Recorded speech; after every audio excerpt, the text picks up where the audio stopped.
Interesting founders, but boring industries. Traffic change, so your GTM has to change. When you design a product, you need to keep wow moments. The buying motion had changed from selling to assisted buying. Yep. So that is what enabled SaaS. If you look at sales use case, people are not happy with AI SDRs. Even companies like HubSpot, they have seen like cratering of their traffic, almost by 40%. How are founders building distribution first? How are they building with a global market in mind? How are they building for this new world where the traffic that we might have relied on via the blue links is now not there anymore? What AI enables is, I would like to call that as magical experiences. I never could imagine that something like this was even possible. Are you pre-GPT level AI? Are you an assistant, or is it like a junior developer, like an agent, or is it someone like a peer who you can just completely outsource the work? In every 6 months, the cost of intelligence is going down by 10 times, and there is a 30% improvement that is happening. Because of all these changes, do I do 20% pivot or do I do 200% pivot? Magical experience leads to word of mouth, and then you fan the word of mouth using influencer marketing on TikTok or other platform, right? Whether you're using Lovable or whether using any other AI tool, it almost works, it doesn't. Yep. And then you're like, oh, maybe it is me, it's not working. So try again. Oh, money ran out, credit ran out, let me put more money. Let me try again. Gone are the days of T2, D3 that we talked about in SaaS, right? Which is triple, double, right? Yep. Now the expectation is that, are you growing 5x in a year?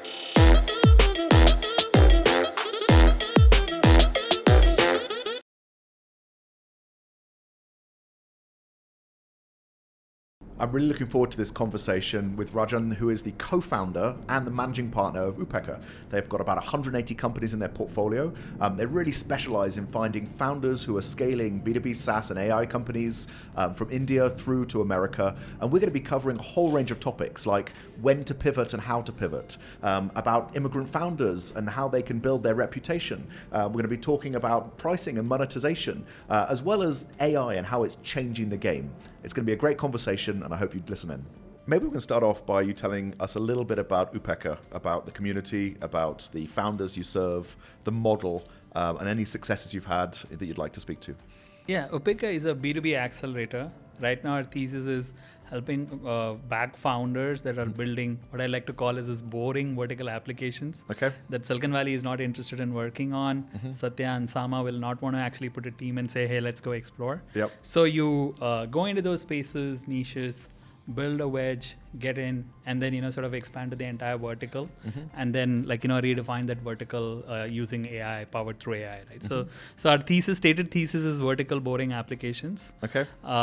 We started out as a B2B accelerator, 2017. Right now working with about 180 companies. The first 4 to 5 years was about B2B SaaS. Again, all founders based in India, Delaware C Corps, building for the US markets. And getting them to product market fit. Yep. And once they hit product market fit, they move to the geographies where it is relevant to set up their front office. So about 350 founders. I have 3 more partners, Prasanna, Shekhar, and Gokul. We've been remote from day one and having, I'd say the best time of our life working with founders. Very cool. So interesting founders, but boring industries. And I want to hear more of some of those interesting founders in a moment. But you mentioned there that you started off on that SaaS wave, and you gave a fantastic talk on moving from SaaS to AI. Perhaps you can talk about some of those principles, because I know lots of people now are having to rethink their SaaS businesses for the AI world, or are being disrupted by new AI businesses and are wondering how to respond. So talk us through your frame of reference on moving from SaaS to AI. Yeah, I think that's a fantastic question, right? So we should actually first talk a little bit about how did SaaS come to be about, right? So SaaS, maybe I would say that, the first SaaS company was Salesforce, right? 2003. But then it started with Mark Benioff going and marching saying that no software, right? But then, the fundamental, I would say, enablement happened was because of 2 vectors. Number one is that you could actually build and deliver software on the web, right? This was the delivery model. The second thing was in terms of how people were discovering software, right? And that I would say was enabled by Google search and later social media in 2007 and 9. So how people were discovering software. So these 2 things enabled SaaS for not only Valley companies, but for companies outside of Valley that could actually tap into a software market, right? So what did this mean? This meant that, in well-known categories, people were going and searching CRM on Google, right? And if you could build a website where it was like a good CRM tool, right? And if it came in the first page, then that's how you got discovered. And if you could build a good trial experience, people will try and buy. Before that, the way software was sold was like, where these enterprise sales guy, they will walk into the offices and then say, here is software that we can bring into your organization, bring you efficiency. We'll start with a POC, then let it be like a $100K deal, and then it'll expand to $1 million deal, right? So what had happened fundamentally was the buying motion had changed from selling to assisted buying. So that is what enabled SaaS. So any founder across the globe who could actually make sure that assisted buying happens, right, and are able to deliver that and are able to actually support that sales motion is the founder that was able to actually be successful in SaaS. Now, what has AI done? What AI has done is it has actually changed the equation of how this traffic flows. Today, when you search on Google actually does not actually send the traffic to a different website. It uses AI and summarizes right then and there. And that's why you see even companies like HubSpot, they have seen like cratering of their traffic, almost by 40%. So in the SaaS to AI transition, if you're thinking about this, I think the first question to ask is how has the shape of traffic, how the shape of your demand changed? And if you're not following close attention to that, then you're operating in a vacuum. And when people say that there is this big shift, this platform shift, one of the I would say tactical way to experience this is go to your own website and then see how the traffic has changed, because it has changed for big companies like Stack Overflow, like HubSpot, and that's the first question to ask. The second question to ask is, one of the things that AI has done is I like to call this as AI's ability to sort of generate magical experience. I mean, I come from a product background, and we always talk about when you design a product, you need to keep wow moments, right? You need to make sure you design in such a way the user comes in and you reduce the time he takes to get to wow. But what AI enables is, I would like to call that as magical experiences. Not just wow, you actually experience something where you say that I never could imagine that something like this was even possible. That is what AI enables. Now, if you are in a particular domain, and because of AI, people are toying with product experiences like that, and then they witness magical experiences, their expectation from product changes. So if you're a SaaS founder, let's say you're writing writing tool, right? If you're building a writing tool for, let's say, researchers, now suddenly using AI, you can create these magical experiences. Then the customers are going to say, hey, why am I going to this SaaS tool, which is only going to give me these 5 things which I know is expected, but why are they not giving me these magical experiences? Expectation from product changes. First has the demand shape of your traffic change. Second has the expectation around product experience from your customers change. That is something that you should ask. Then the third thing that I would say is that you need to also follow how AI is shaping. This magical delta or difference is not happening for all type of products. I'll give you a very simple example. So today, if you're an engineer and if you use, let's say, Claude Code or Cursor or any of these new tools, the experience that you get is literally magical and mind-blowing.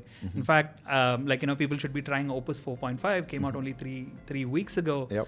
And I'm just flabbergasted. I'm like, how can it do all these things? It's just it's like in one shot, it's able to develop a lot of the applications that I am imagining. And then, it is able to test, it is able to actually test security.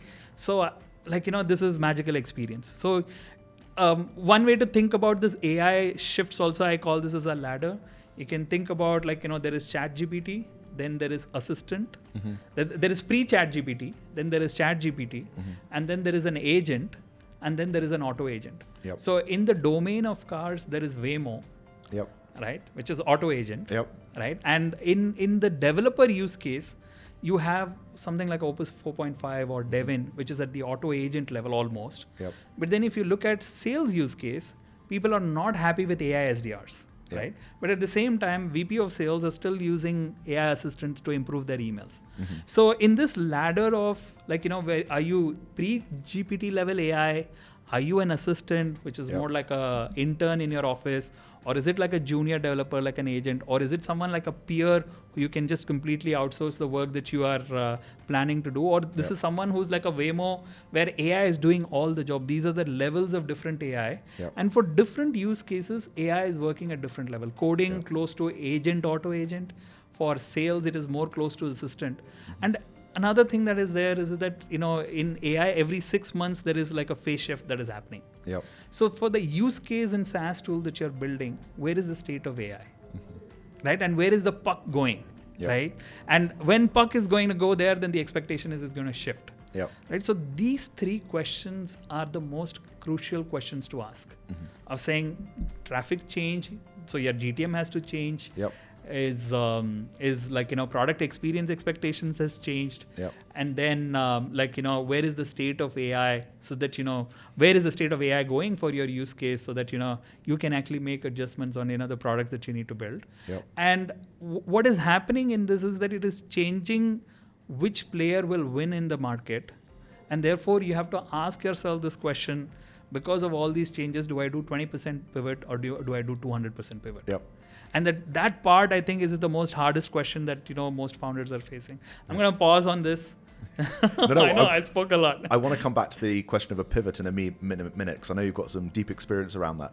But let's stop on that first one around GTM. And so you explain how the traffic and demand sources have changed. So how are founders building distribution first? How are they building with a global market in mind? How are they building for this new world where the traffic that we might have relied on via the blue links is now not there anymore? So it's a good question. I think nobody has good answers to that, but there are some patterns that are emerging. And I can talk about this from an Indian founder building for global, or an immigrant founder to Bay Area, right? They are seeing these patterns, right? So there are 2 specific patterns that I can talk about. Number one is what I call as AI-PLG. It might sound like a fancy word, and it just PLG was already a fancy word, and then we are adding AI to this. But here are a few things that are critical for that, right? One use case, AI is so mature that on that use case that you're using AI to power this, it is leading to magical experience. Magical experience leads to word of mouth. And then you fan the word of mouth using influencer marketing on TikTok or other platform, right? And these type of use cases are exploding, right? And in fact, there is someone called Henry Xu. He's actually even profiled a lot of these startups, and he runs a leaderboard called Lean AI Leaderboard. So there are at least about 30 companies that are listed in that, companies like Jenny.ai, OpenArt.co. And if you see, these are all, or Cal.ai, and then Olive. All these companies, if you look at them, what they're doing is that they have about maximum maybe 5 people, 3 people. They are focused on this magical user experience, and they trigger this word of mouth, and then they just fan this, right? So they are able to build fast, but they are also able to actually do this very thin sliver of a GTM, right? Where people are just going crazy over how great this experience is, and they're switching over to these tools. And these are companies that are getting to about $1 million of ARR in less than about 12 months. And for me, from an Upekkha perspective, when I look at it, it's so fascinating because from the very beginning, we've been talking about capital efficiency as a source of founder control, right? Saying that, if you are able to build an efficient business, then you are in control of your destiny. And these companies are not raising anything more than $200K of total capital. They're able to get to $1 million in 12 months, right? And then, then they grow, and then they get to about 10 million, and then the question is, okay, do I get to build a big set of company? Am I going for a unicorn or not? Is a question that then comes at a later point in time. To me, this is the most fascinating opportunity, right? But here you have to identify the right use case, and to build that magical experience, and you need to actually think like a consumer PM or a consumer founder, and take that growth, which is very product led, but powered by AI, which is what makes it different from the previous PLG type of approach. And then the growth rate is actually very different from the previous kind of PLG company that we have seen, which is why I call it as AI-PLG. So this is one pattern, one motion. The other one that I would say is very Valley playbook. right? In the sense, or I would say that it's not even Valley playbook. It's like 20-year-old playbook where like sales happens top down. Now, AI is such a important force in the market, right? Nobody is anymore talking about, AI, are we going to have in winter? People are saying, there's going to be bubble, right? We can talk about bubble a little later.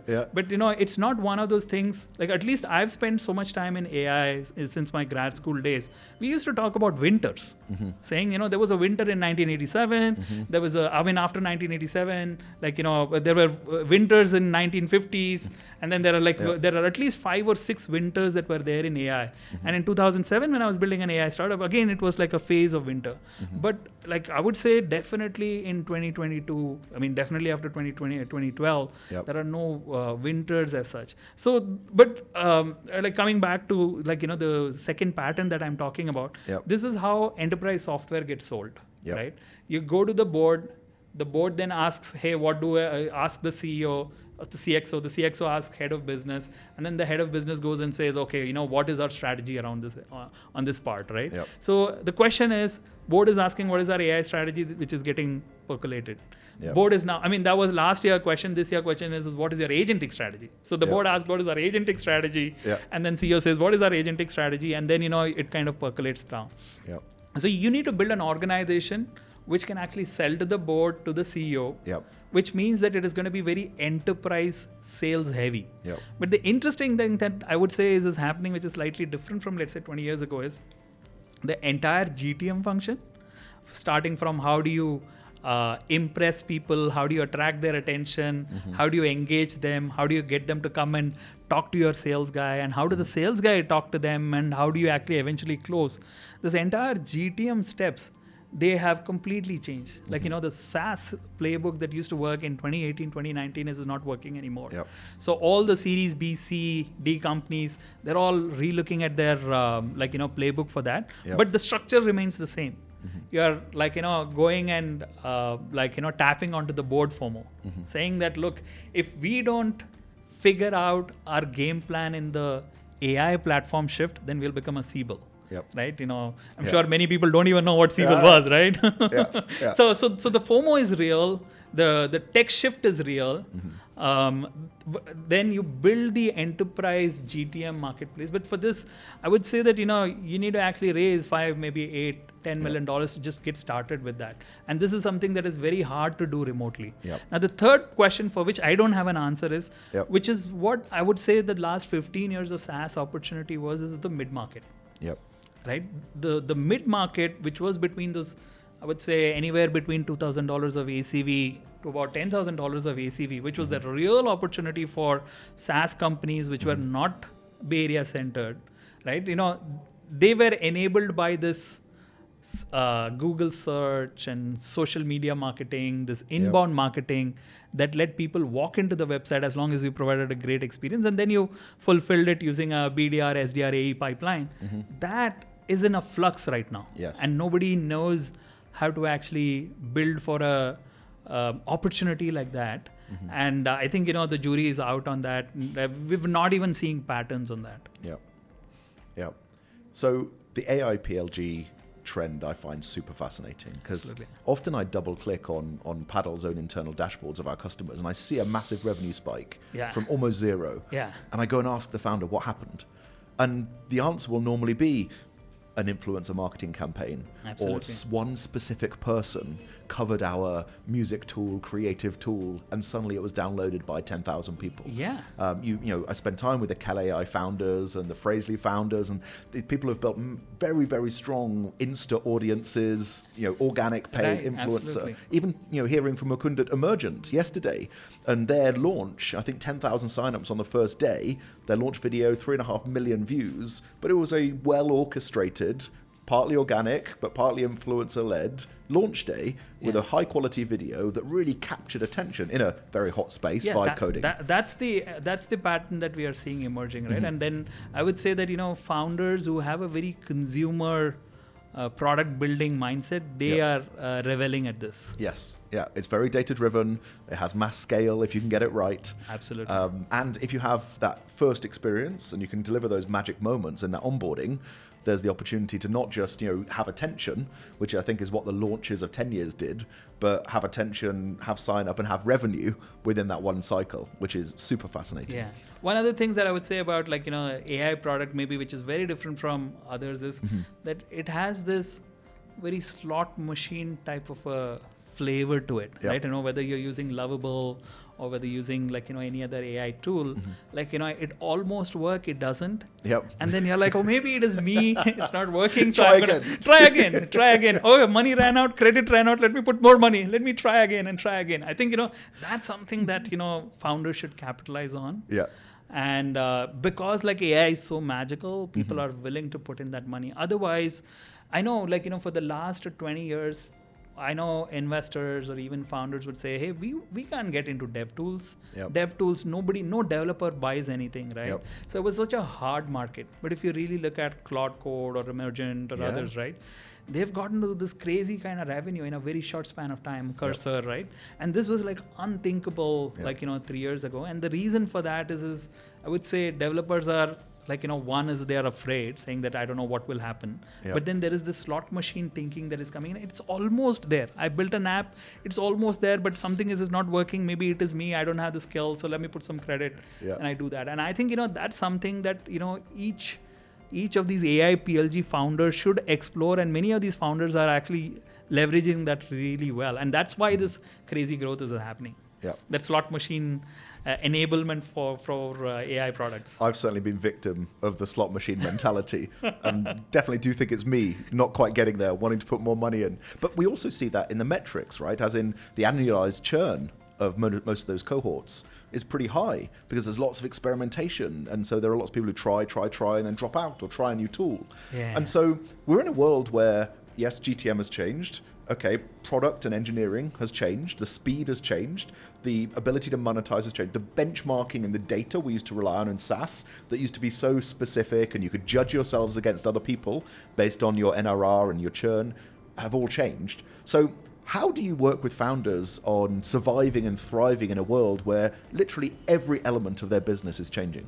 Great question. I loved your point about the metrics. In fact, today morning a founder actually shared a screenshot of a blog post. He said, "Hey, this person is talking about tourist customers. I heard it from you first."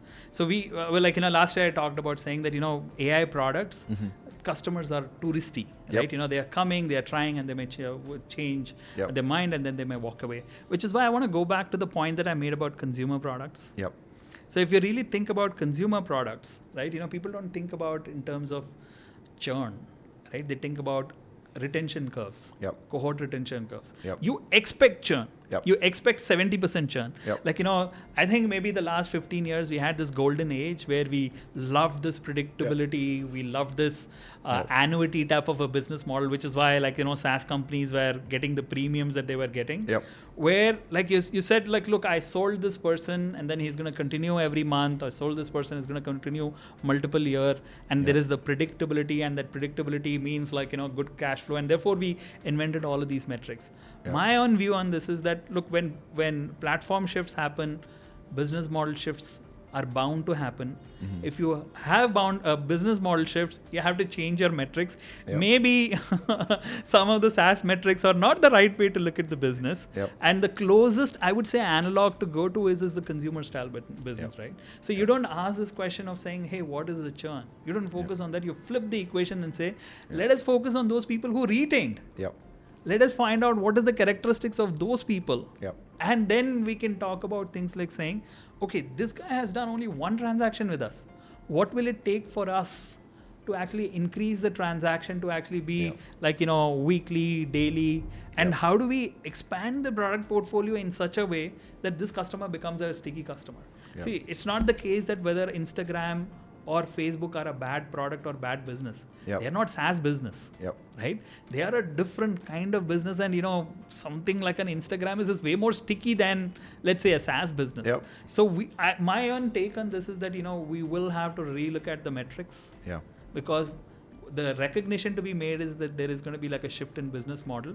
We loved recurring. Maybe recurring is not going to be the case going forward Yep. in terms of like the dominant business model, but that doesn't Yep. mean it is bad, Yep. right? So when platform shift happens, like, like business model shift has happened, so obviously you have to change the metrics as well. Yeah. I find that really interesting because as a consumer, I'm often more willing to buy when it's not a subscription now. It's a single experience I want to go and get. And I might come and get that single experience multiple times, but I do have a bit of a concern when it's instantly an annual plan or instantly a monthly plan with a recurrence. But I think your comment there around the consumer grade experience is really, really key, and the consumer grade metrics. And one of the things we often talk with our founders about, our customers about, is planning for churn from day one. And so that mindset from a B2B founder is not usual, but it's important now to think about utilization, to think about engagement, to think about cancellation and pausing rather than someone just leaving and never coming back. So we've talked about some elements of the changing in metrics and monetization, but how else do you help founders, maybe even more personally in their mindset and their approach, work in an environment where everything is changing? So one of the things that I have found, and this has been like a fascinating question for me, is that I think different founders look for different type of inputs, right? Yep. So like many founders actually look for playbooks. Mm-hmm. And maybe in SaaS, the last 15 years, people could go and say, hey, this is the playbook for Churn Zero, this is the playbook for Salesforce, this is the playbook for like HubSpot. And then you could say, hey, what elements can I actually look at that and then copy? We are living in this great period of change where you have to dump playbooks and you have to actually do first principles thinking. Yep. You have to actually get down to the basics and say, hey, for me, what is happening? So therefore, for me, the last 18 months conversation has not been something that I could replicate across multiple founders. So with each founder, the conversation has been different. Like for instance, if you take this case of like metrics that you talked about, and that is relevant to from a pricing perspective. So how do you price? Like, when you moved away from SaaS to AI, Yep. One extreme to go and say let's actually make it outcome based. Yep. I have my own reservation of outcome based, Yep. but then the other end is a seat based. Like, so people are looking for saying, hey, do I do seat based or do I do outcome based, and where is the playbook for outcome? What I'm trying to say is that, you have to actually have a conversation on this on a case-to-case basis. Yep. You will have to break down things to fundamentals. And my number one input to founders has been that, this era, at least the first wave of AI applications, the founders have to do the first principle thinking. Yep. So they may be able to put the playbook for the second generation of AI founders to come back and replicate, but don't go for playbook thinking. We don't have a playbook at this particular point in time. And anybody who's actually been able to do breakout are people who have actually broken this down to basics and first principles thinking, and then say, oh, you know what, selling has changed, right? If traffic collapses, then you can't do inbound marketing. Yep. What playbook of inbound marketing is going to help? Yep. So that's been my answer. Not a great answer, but that's where I start. So before we go and talk about pivots, which I want to get to, let's pivot the conversation first to the journey of an immigrant founder, because many of the founders you back, they are Indian, but they might be selling or living in other countries. And when I look at our customer base, we serve a huge amount of immigrant founders, and I believe that's because our proposition is all around helping you scale globally, sell globally across borders. And immigrant founders, they understand the nuance and the complexity of different regions and how they behave. You mentioned some principles just before we started around revenue growth, reputation, roots. Can you talk us through how you advise immigrant founders? Yeah. So this was a blog post that I wrote last year and got shared across multiple WhatsApp group. This is based on the observation that I saw, founders that are coming to Bay Area and they have a couple of $1 million of revenue, and then they get different kind of engagement compared to others, right? So I observed that there are three things that actually becomes a challenge for someone who's an immigrant founder coming to Bay Area. The first one I call is the roots, right? So if you're someone who are like an indie founder, you didn't come to the Bay Area, US when you were a grad student, but you kind of came 10, 15 years later after you worked, then you don't have local roots to support you. Local roots, for instance, somebody who can make an employee introduction, a partner introduction, or an investor introduction, right? And then say, hey, this is someone that I know, we've known each other, so you should have this conversation, right? And if you don't have any trust building introduction, then you're going through the cold call approach, cold knock approach, and you're not going to get a lot of traction there. So there is a disadvantage that you have. right? And then the second thing is that, this is how human brain works, right? We shortcut every interaction to like a brand. If you're from, let's say, Harvard and Stanford, I will take a meeting with you versus you are like, someone from another no-name college. They are like, okay, I'm very short on time. I'll figure out whether I want to spend time with this person or not. So what is the brand or the reputation that you carry or you can leverage? Right? Or you could have worked at Microsoft and you could say, hey, this is an ex-Microsoft person. Somebody will be willing to sort of engage with you, trust you a little bit more. So the second, I would say the challenge is reputation. The third, I would say is like, are you growing according to the expectation of that particular geography? Like, for instance, if you go to Bay Area today, gone are the days of T2, D3 that we talked about in SaaS, right? Which is triple, double, right? Now the expectation is that, are you growing 5x in a year, right? Now, Bay Area is a place where they will take the outlier and then they will make it the norm. Right? And they'll say, this is how the world works. But then, it's how, a power law structure works. So there, like the current expectation, are you growing 5x? Now, if you grow 5x, then those people will find you and fund you, right? At that particular point in time, you don't have to depend on your roots and reputation. But then, like, you need to have that crazy kind of a slope of growth. And there, the absolutes doesn't matter. You could have gotten 2 million, 3 million in revenue, and if you had grown only 30%, then, that won't get you a conversation. There, the growth rate matters. Like, it is like, more than 100% of growth has happened. So I always say to immigrant founders is that when you actually come to the Bay Area, you are actually starting at -3, right? Keep that in mind, right? And then there are maybe few hacks that you can use. Or when you think about this problem, right, then, you can use that to actually say, okay, let me focus on solving the right things first for me to help enable compete in the market better, right? Like, for instance, what you could do is that you could borrow other people's reputation. Like, you could get people on your cap table and then use that reputation. Or what you could do is that many people don't do this. And this is an activity that I do with founders that I work with. Is like, let's dump your LinkedIn. Let's look at colleagues that you worked with, people that you know on your LinkedIn. Let's make a list of that and then say, hey, this person already. You went to this place. Leverage that. People always think, oh, a new person that I met, if he made the introduction, then things will open up. So people under-leverage their college background, under-leverage their past work background. This way you can actually build some hacks to solve the delta that you have. But most fundamentally, you're a native San Francisco founder if you get 5x revenue growth in a year. Is that right? That's the entry criteria. Yes. Okay, it's an easy yardstick. So in this world of change, you mentioned a couple of times it's important to be able to pivot. Talk me through how you think about working with founders as they consider whether they need to pivot and how they pivot.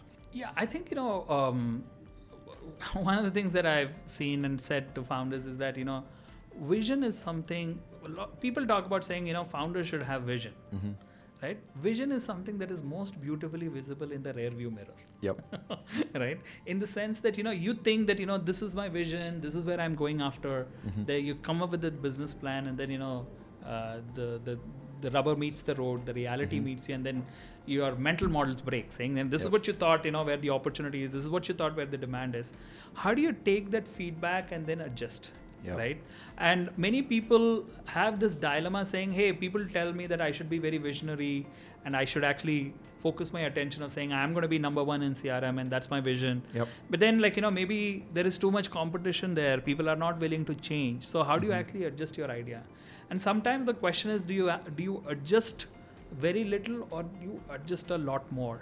And my experience of having worked with pre-seed seed founders in the last, I would say, 8 years of Upekkha and 8 years before that or 15 years is that I think often I have seen people at this stage, they are better off if they do 200% pivot. Now there's a difference between 20% pivot and 200% pivot, but 200% pivot are very, very hard. Emotionally, they are challenging because when you start out and when you say this vision, you also start believing it. And then when the reality is questioning it, then it becomes like an identity crisis.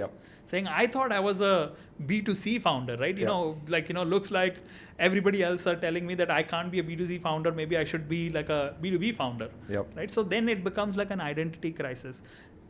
Like the difference between 20% and 200% is the following. So if you're working on a problem, right, which has a certain positioning in the market, Yep. right, and if you are building a product Yep. that serves that positioning, solving this particular problem, Yep. and if you have to change all these three, Yep. right, then you are looking at a 200% pivot. Yep. If you're just changing one of this, like, you're going after a certain segment, like a problem. In fact, I would add one more, right? Problem, a particular segment, a particular positioning, and a particular product, which is the code that you had built. Yep. If you have to just change one of, you kept your product same, change the segment, right? You kept the segment change, you change your problem. Each one of these elements, it is our 20% pivot. When all of these change, it is a 200% pivot, and they are the hardest. And I would argue that if you've spent 18 months, and if you're a first-time founder, keeping all of this constant, and you see, let's say, I'm just making it up, very small growth, 2-3% growth, then I think, it's a question that you have to ask, hey, is this a good time for me to pivot? You have given it enough time to say that, I have spent time in building the product, understanding the problems, or defining the problem statement, talking to the segment, and also making adjustment to the positioning. If you have tried all of this and you have kept it same, but you're not moving forward, then you're in the wrong mountain. You have to ask this question, am I climbing the right mountain? And if you only have to do 20% pivot, it is good. But if you have to do 200% pivot, often when you had fundraised, you sold a certain vision, then it becomes hard, but you're better off if you do the 200% pivot. And this is what I feel like, many global companies, or this is where I feel like, a funded founder versus the non-funded founders have a difference, because a funded founder has this external pressure on him saying, hey, growth is not happening. So it forces him to reevaluate. Sometimes bootstrap founders are a lot more emotionally attached, and it takes longer time for them to have that realization, and then they do the 200% pivot. But growth is the ultimate elixir. I used to work at Intuit, and I had come to Intuit from a startup. My manager, when I joined, VP of engineering there, he said, tell me the difference between startup and small business, because it was important, because I was coming to a small business company. I was like, I just mumbled some answer, right? So, and he said, no, I'm not thinking about it right. I said, and the reason for that is when I was thinking about building products, I would say something which will suit more the startups. Is the difference between startup and a small business is the rate of growth or the aspiration of the rate of growth. A small business is not that it is a small, it's just that they don't want to grow at 100%. But when you say startup, over a period of time, it has to grow 100% and it has to become big, right? And that's the fundamental difference. So the pivot question comes back to me on that, right? You can be growing slowly for many years when you're actually doing your R&D, especially if you're in deep tech. But then after some time, you need to have that growth rate, right? That needs to actually look like, oh my God, this is like a breakout growth. Now, arguably, it could be only 10 million. It doesn't have to be $1 billion plus that the Valley expects, but it has to have a high growth rate. So growth rate is what defines a startup, right? And when you spend enough time and you find that growth rate is not there, then it's time for you to pivot. In fact, we as humans, we feel motivated only when there is progress. For 18 months, if there is no progress, you will feel very unhappy inside. So therefore, I think, pivot is a tough thing to do, but I feel pivot is something that you should explore as a conversation and use the 4P framework to actually say, do I need 20% pivot or 200% pivot? I love that. And the comment about the cognitive dissonance that a founder goes through on changing is really interesting, because when I was a founder, we went through that. I remember starting as a B2C founder, and then 2 years later, we were B2B founders. And it was a whole different set of conversations, but there was also an identity difference there. So fascinating. So before we finish, I know first principles thinkers tend to be contrarian around a range of issues. Talk to me about some things that you believe that maybe many others don't. 18 months ago, I used to say that, focus on the wrapper. Models are not important. Okay. But now I have reversed my position. I feel that models are as important as the wrapper. 18 months ago, it was a contrarian view, because everybody was focusing on models. On the model. And they said, wrapper companies are not going to be around or not going to do better. But now having spent time, I realized that, if you're someone who's also not thinking about building your own model, then you may be able to get to PMF, but you will be actually taken out of the business really quickly, right? And you won't have the right defensibility, and these are some things that we are seeing, right? You build a use case, you prove that there is PMF around the use case, and then Satya Nadella decides to put 2 PMs, 1 PM and an engineer, and say, hey, go after this opportunity, there seems to be 100 million. Or Sama says, okay, how do we subsume this? Or Anthropic says, okay, let's build Cloud Code, and why should Cursor have $1 billion of revenue? Yep. We should also have $1 billion of revenue. So I feel that, as people are building AI products, yep. I would say that, definitely at the beginning itself have to think about saying, hey, how am I going to think about the entire stack of the applications that I'm building? Yep. And what I've also come to realize is that there are 3 things that are important from an AI product perspective. Right? Number one is you need to come up with innovations in the interface, whether you're building voice AI or building terminals and things like that. But if you are building definitely B2B, you need to get your integrations right. And the third thing is that, you need to build an intelligent product which is alive. What do I mean by that is that, the learning from the usage of the product should improve the product. Because if you don't do that, and if you don't retain that, then somebody else will come and say, oh, looks like there is an opportunity here. This guy made $1 million. Yep. I will also jump, and all he did was few prompts, and then they will jump in. Yep. So like all the things that you proved, you're also proving to others to say, hey, come and jump and use it. Yep. So what Vibe Coding has done is made it easy for anybody to build the app. Yep. So the only difference is that the learning that you have between the time you started and the other started is what you should be able to retain back. Yep. And if you don't have control over the model layer, right, you don't retain that intelligence. So for me, something that I have changed my mind from 18 months ago is to say, hey, let's just focus on the packaging layer. Like, let's package the intelligence into a product that is useful for a customer, and how you actually can think about it is where the difference is. But now I actively think about more from a model perspective. In fact, my own view is that no consumer AI startups can survive. Right? If they don't build and deploy their own model, they need to, even if they don't build their own model, if they don't deploy their own model, the unit economics will kill them, and then, they will get competed away. So this is a place where I change my mind. Fascinating. So think about the full stack, the interface, the integrations, and the fundamental intelligence. Fundamental intelligence that you can retain. So let's finish off with one final question. If we roll forwards 3 years, which feels like an eternity in today's landscape, what does it look like if I'm an AI native founder building in 3 years' time? Oh, 3 years is too far ahead. 3 years is just too far ahead, right? So what is happening in AI is that, this is also a function of what is called a scaling law. I'm going to give a very layman's version of this. I started paying attention to it after Satya Nadella kept talking about it.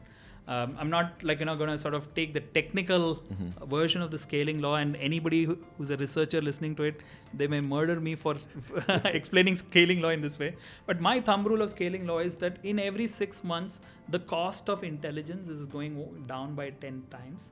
And there is a 30% improvement that is happening, which is unlocking newer and newer use cases. So I would actually think about saying, what are all the different use cases that are getting unlocked every 6 months?